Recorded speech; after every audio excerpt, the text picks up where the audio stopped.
Welcome to your channel be always learner. इस video में हम एक्सरसाइज 12.2 क्वेश्चन नंबर 10 कवर कर रहे हैं। The question is an umbrella has 8 ribs which are equally spaced. एक ही छाता है हमारे पास, इसमें 8 रिब्स हैं, राइट। सो ये इक्वली स्पेस्ड हैं। Assuming the umbrella to be a flat circle of radius 45 centimetre. अब ये हमने एक अम्ब्रेला को उल्टा कर लिया और हमने फ्लैट सर्कल एज्यूम किया यहाँ पर। तो अगर हम एक सर्कल बनाते हैं यहाँ पर, सो ये कुछ इस टाइप से बनेगा, राइट। तो this is a circle, right. So अब इसमें ये क्या कहता है कि find the area between the two consecutive ribs. So एक ये रिब्स हो गई और एक ये रिब्स हो गई, इन दोनों रिब्स के बीच का हमें एरिया फाइंड आउट करना है इस शेडेड पोर्शन का। That is the question, right. So area between the two consecutive ribs का मतलब हो गया कितने इसमें रिब्स हैं, पहले हमें वो पता होना चाहिए। सो टोटल जो इसने 8 रिब्स बताए, जस्ट कैलकुलेट इट, 1 2 3 4 5 6 7 और 8। इसका मतलब क्या हुआ कि पूरा जो सर्कल है वो 8 इक्वल पोर्शंस में डिवाइडेड है।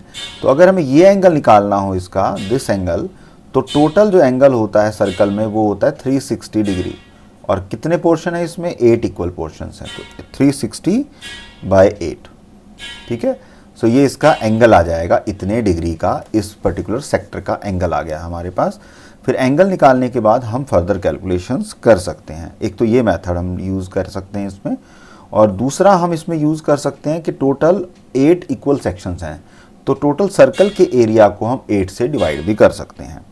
तो हम दोनों मेथड को साइड बाय साइड समझने की कोशिश करेंगे और एक पॉइंट पे आके दोनों मेथड के फॉर्मूले इक्वल हो जाएंगे। सो सबसे पहले हम मेथड जो निकालना है उसको समझने की कोशिश करेंगे। So area between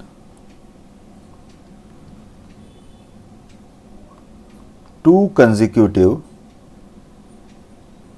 ribs.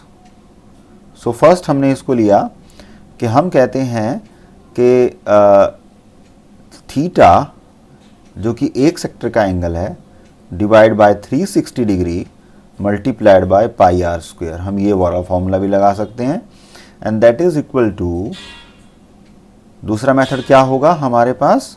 दूसरा मेथड होगा, हम यहाँ पे बाइसेक्ट कर लेते हैं so that you are not going to confuse, कि दूसरा मेथड क्या होगा कि हम 1/8 पूरा जो हमारे पास सर्कल है उसके एरिया को 1/8 से डिवाइड कर देते हैं, कि पूरा जो सर्कल है वो 8 इक्वल सेक्शंस में डिवाइडेड है।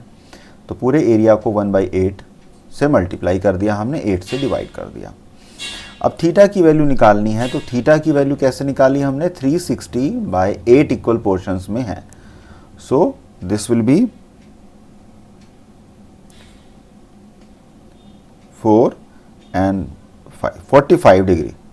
सो ये इसका एंगल आ गया। तो 4 8 32 और 4 और 4 8 5 40, तो 45 आ गया थीटा की वैल्यू। सो अब हम यहाँ पर क्या लेंगे कि theta is 45 divide by 360 multiplied by pi r square. So जब हम 45 को 36 से क्रॉस करेंगे तो ये हमारे पास 8 आएगा। So this is 1/8 pi r square. So अब आप यहाँ पे देखेंगे दोनों फार्मूले सेम हो गए, तो हम किसी भी फार्मूले से निकालें आंसर सेम आने वाला है। सो एट द एंड हमारे पास जो फॉर्मूला बना 1/8 पाई आर स्क्वायर आ गया।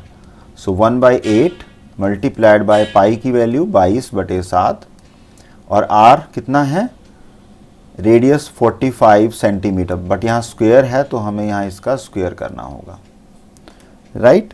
सो जब हम इसको सॉल्व करेंगे तो 2 4 and 2 11, right. So this will B 28 in the division side, or in the numerator it is 2 2 2 7 5 centimeter square, right. So that is the answer for this question. Hope आपको ये दोनों method समझ में आए होंगे कि हम इसको इस वे से भी कर सकते हैं, इस वे से भी, जैसे भी आपको अंडरस्टैंड हो वैसे आप कर सकते हैं, बट डोंट बी कंफ्यूज। फिर भी आपको कोई प्रॉब्लम आती है, just put the comment, I will come back with answer.